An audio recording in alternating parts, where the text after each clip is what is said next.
देखा कि आदम शिपयार्ड गया होता है कप्तान से मिलने।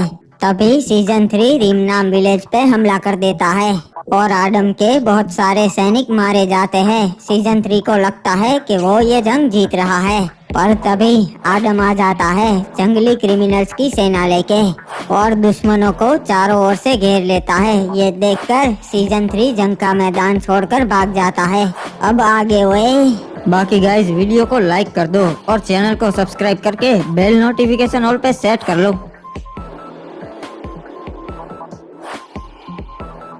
बाबू मोसाई, अब जंग का समय आ चुका है और हमने हमारी सेना तैयार कर ली है, पर सिर्फ सेना से कुछ नहीं होता। जंग जीतनी है तो एक रणनीति होनी चाहिए।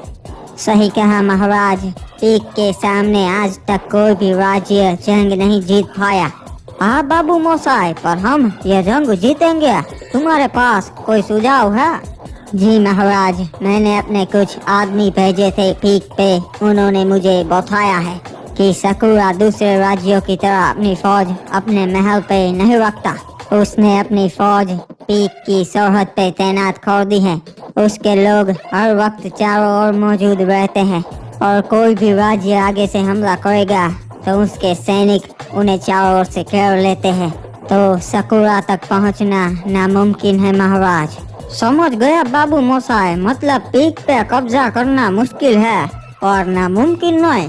रे फिर हम भी अपनी सेना को एक साथ ना भेजेंगे, टुकड़ियों में बांट देंगे और एक साथ हम भी चारों ओर से हमला करेंगे। सही कहा, और मैं अपनी टुकड़ी के साथ सीधा सकुरा के महल पे हमला करूंगा। जब तक उसे मालूम पड़ेगा कि हमने हमला कर दिया है, तब तक उसकी आधे से ज्यादा सेना मारी जा चुकी होगी।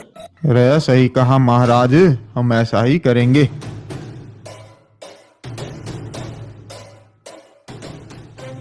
अबे ये जंग तो मुझे बहुत भारी पड़ी बे।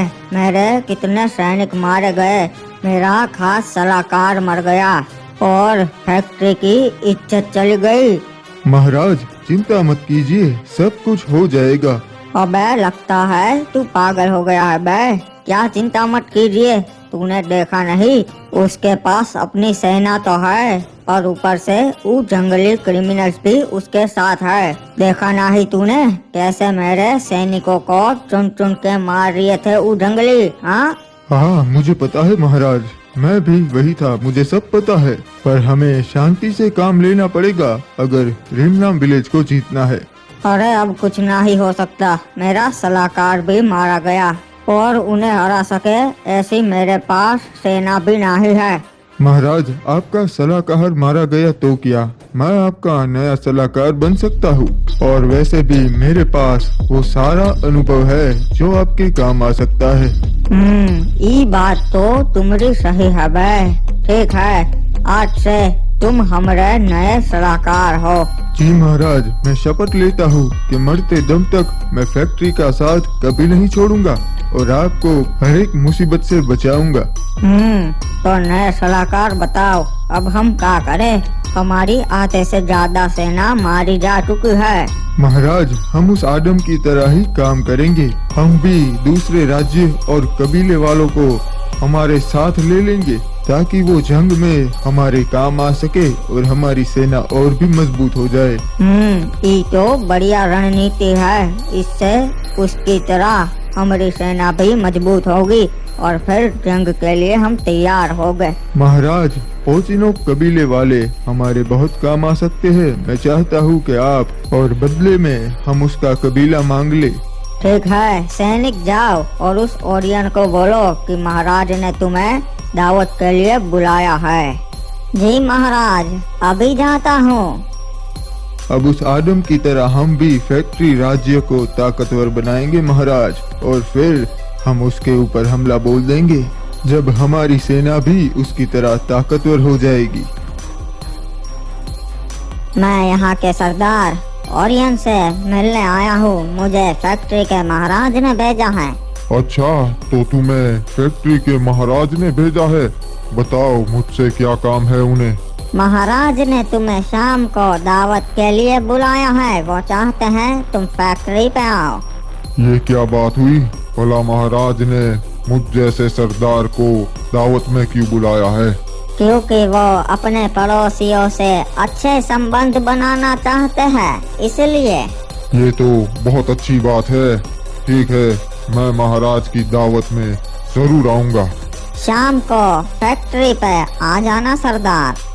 कमाल हो गया, महाराज को आज तक हमारे कबीले की जरूरत नहीं पड़ी, पर आज अचानक से क्या हो गया?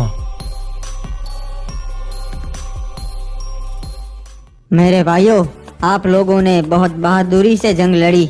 ये हमारी पहली जंग थी, फिर भी आप लोगों ने फैक्ट्री जैसे राज्य को करारा जवाब दिया और हम ये जंग जीत गए।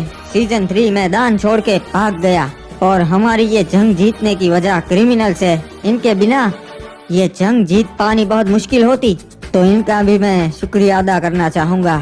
और आज सबको मेरी तरफ से शाही दावत।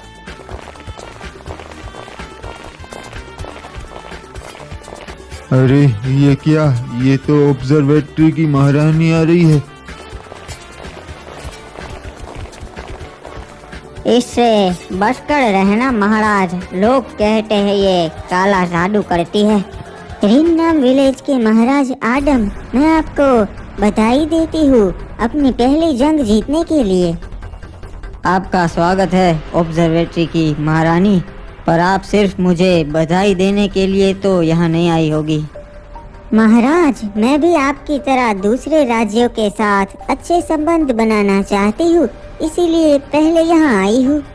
जी बिल्कुल, मैं भी यही चाहता हूँ कि अधिक से अधिक राज्य हमारे मित्र बने और मुसीबत के समय पे एक दूसरे के काम आए। हाँ महाराज, इसीलिए मैं आपके सामने ये प्रस्ताव रखने आई हूँ कि क्या हो अगर हम एक हो जाएं। क्या मतलब है आपका? मैं कुछ समझा नहीं।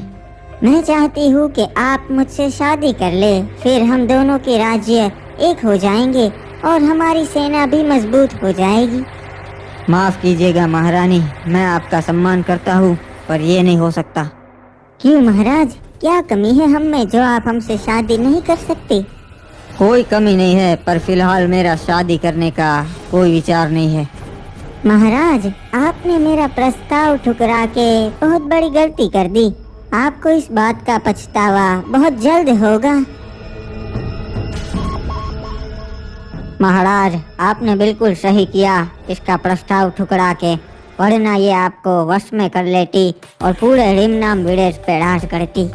हाँ सही कहा, ये ऑब्जर्वेटरी की महारानी भी इसी तरह बनी है।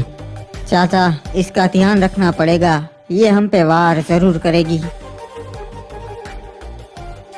पोर्टिनोक के सरदार ओरियन, तुम्हारा स्वागत है हमारी शाही दावत में। हमें अच्छा लगा कि तुम आए। ये तो हमारी खुशकिस्मती है महाराज कि आपने हमें दावत में बुलाया। आगे की बातें हम बैठ के करते हैं, बैठिए। जी महाराज, तो अब बताइए मुझे दावत में बुलाने का क्या कारण था? तुम्हें तो मालूम ही है ओरियन, आजकल बरमूडा के हालात ठीक ना ही है, इसलिए हमने सोचा है कि हम कुछ कबीले और राज्यों के साथ अच्छे संबंध रखें ताकि जंग में हम एक दूसरे के काम आ सके। जी महाराज, ये तो बड़ी ही अच्छी बात है। अगर जंग हुई तो पोर्टिनोक कबीला आपके लिए जरूर लड़ेगा। हाँ, वो तो तुम लड़ोगे, पर एक और बात भी है। आज के बाद पोर्टिनोक नहीं फैक्ट्री कहलाएगा। ये क्या बोल रहे हैं महाराज? हम आपके लिए जंग में जरूर लड़ेंगे, पर ये नहीं होगा हमसे। इसमें तुम्हारा भी फायदा है। तुम्हारे कबीले के ऊपर कोई राज्य हमला नहीं करेगा। नहीं महाराज, मैं ये नहीं कर सकता। पोर्टिनोक कबीला स्वतंत्र रहना चाहता है, हमें फैक्ट्री के अंदर नहीं आना है। तुम समझ नहीं रहे कबीले वाले, अगर किसी राज्य ने तुम पे हमला कर दिया फिर क्या? हमारे कबीले में इतना तो दम है कि हम डट के सामना कर सके। तो तुम्हारा आखिरी फैसला यही है? जी हाँ, मेरा फैसला यही है कि पोर्टिनोक फैक्ट्री के अंदर नहीं आएगा। तब तो तुम यहाँ से नहीं जा सकते, क्योंकि हमें भी अपना राज्य मजबूत करना है।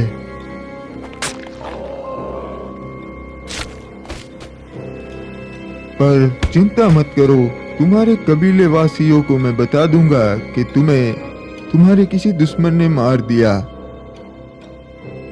क्या बात है सलाहकार, तुम तो वाकई बहुत ज्यादा तेज हो।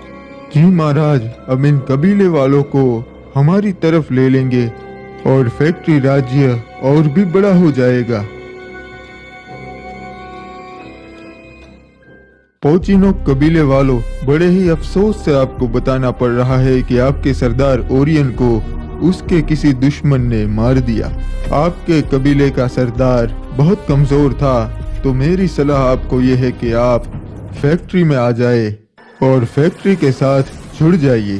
अरे हमारा सरदार इतना कमजोर नहीं था, ऐसे कैसे मार दिया? यही बात तो आपको समझनी है। ऐसा दोबारा ना हो, इसलिए आप फैक्ट्री के साथ जुड़ जाइए। कोई भी दुश्मन और राज्य आप पे हमला नहीं कर पाएगा। अरे नहीं, पोचिनोक कबीला किसी के साथ नहीं जुड़ेगा, हम स्वतंत्र रहेंगे। अरे तुम्हारी मर्जी है, अगर तुम स्वतंत्र रहना चाहते हो तो रहो। जितने लोग हमारे साथ जुड़ना चाहते हैं वो यही रहे और बाकी के लोग वहाँ चले जाइए। अरे हम किसी के साथ नहीं जुड़ेंगे, चलो भाइयों इस तरफ आ जाओ। तुम लोगों ने बहुत ही अच्छा फैसला लिया, महाराज के साथ जुड़कर इनकी वफादारी की कसम खाओ। हम कसम खाते हैं, हम मरते दम तक महाराज के लिए वफादार रहेंगे और फैक्ट्री के लिए ही लड़ेंगे। बड़ा ही अच्छा फैसला लिया तुम लोगों ने। वैसे भी पोचिनोक तो फैक्ट्री के अंदर ही आएगा। एक मिनट, ये क्या बोल रहे हैं महाराज? महाराज सही कह रहे हैं, स्वतंत्र तो तुम्हें रहना है पर तुम जिंदा ही नहीं रहोगे, इसीलिए पोचिनोक अब फैक्ट्री हो गया है।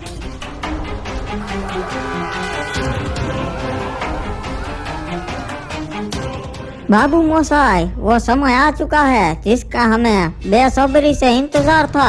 आज हम पीक पे हमला करके अपना हक वापस ले लेंगे और फिर पीक और क्लॉक टावर एक हो जाएगा। तो चलो बाबू मोसाई, हमला!